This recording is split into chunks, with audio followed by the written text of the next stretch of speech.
आप देख रहे हैं फतेहपुर वार्ता।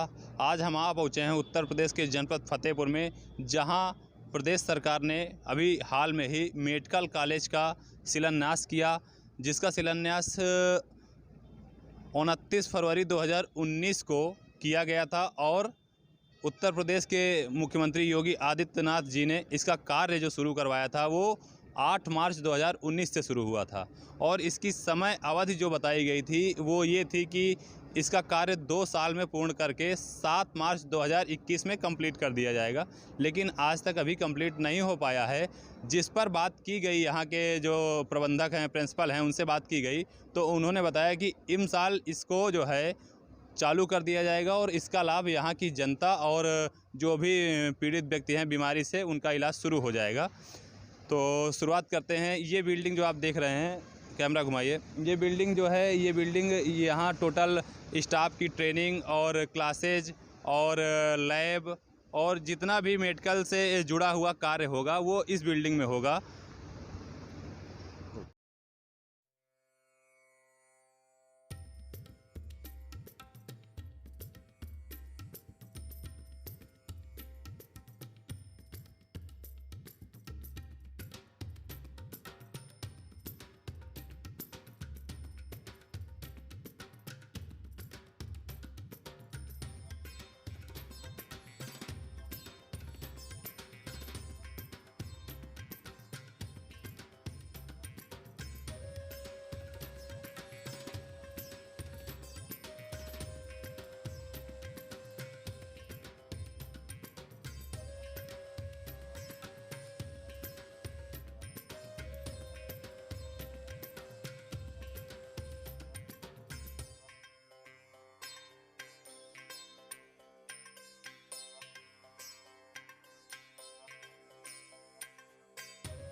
कॉलेज का शिलान्यास माननीय उत्तर प्रदेश शासन योगी आदित्यनाथ जी के द्वारा 29 फरवरी 2019 को किया गया था और इसका निर्माण कार्य जो है 8 मार्च 2019 से शुरू हो गया था।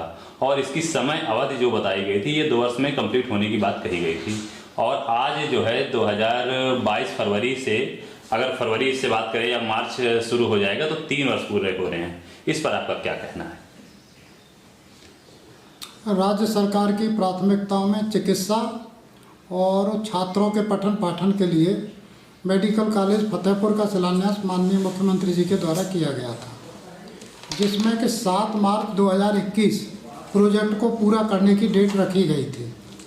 लेकिन प्रोजेक्ट में देरी होने के कारण अभी प्रोजेक्ट करीब 1 साल होने जा रहा है, पूरा नहीं हो पाया है।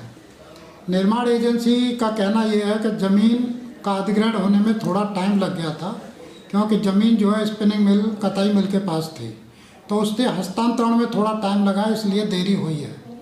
लेकिन सरकार की प्राथमिकताओं को ऊपर रखते हुए एजेंसी को निर्देश दिए गए कि सत्र कतई जो है इस साल न लेट होगा न शून्य होगा। प्रथम वर्ष MBBS के जितने कार्य हैं उनको समय से पूर्ण करना होगा और हम लोगों ने प्रथम वर्ष MBBS के जो लक्ष्य थे वो पूर्ण कर लिए हैं। जिसमें छात्रों के लिए लेक्चर हॉल, लाइब्रेरी और एडमिनिस्ट्रेटिव ब्लॉक और प्रथम वर्ष की कक्षाओं के एनाटॉमी, फिजियोलॉजी, बायोकेमिस्ट्री विभाग इनका संचालन और छात्रों के आवास के लिए हॉस्टल्स, ये पूरी तरह हमारे तैयार हैं। आज की तारीख में छात्र जो है छात्रावास में रह भी रहे हैं और कक्षाएं भी प्रारंभ हो गई हैं। जैसा कि सर आपने कहा कक्षाएं भी प्रारंभ हो गई हैं और बच्चे पढ़ भी रहे हैं, तो इस समय अपने कॉलेज में कितने बच्चों की अटेंडेंस होगी?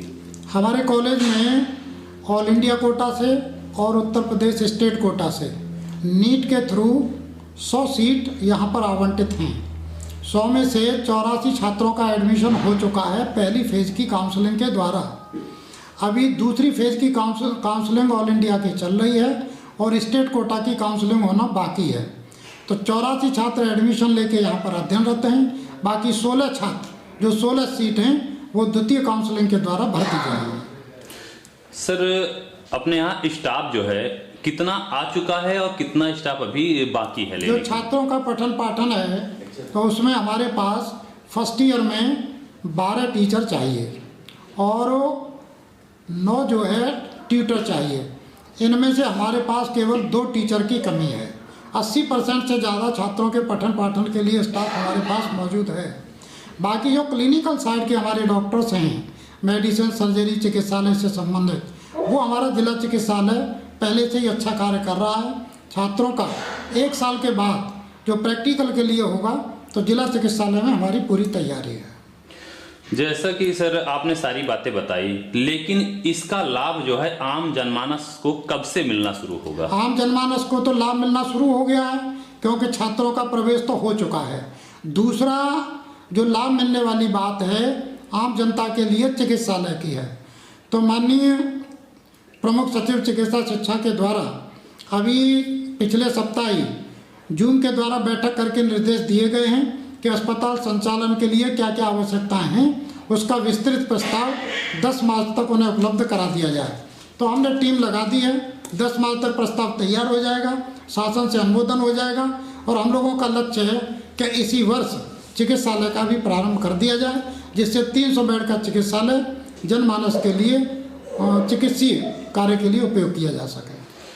सर जैसा कि मेडिकल कॉलेज के लिए 25 एकड़ जमीन की आवश्यकता होती है और अपने मेडिकल कॉलेज में 19.46 जो है जमीन उपलब्ध हो पाई है, तो बाकी जो जमीन है वो कहाँ से ली गई और किस जगह जोड़ा गया है? 25 एकड़ की जगह हमें चिकित्सालय और संस्थान दोनों में मिला के होनी चाहिए।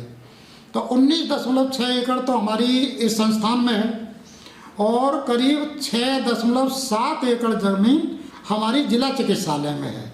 तो दोनों को मिला के जो 25 का आंकड़ा है वो 25 के आंकड़े से हमारे पास ज़्यादा है।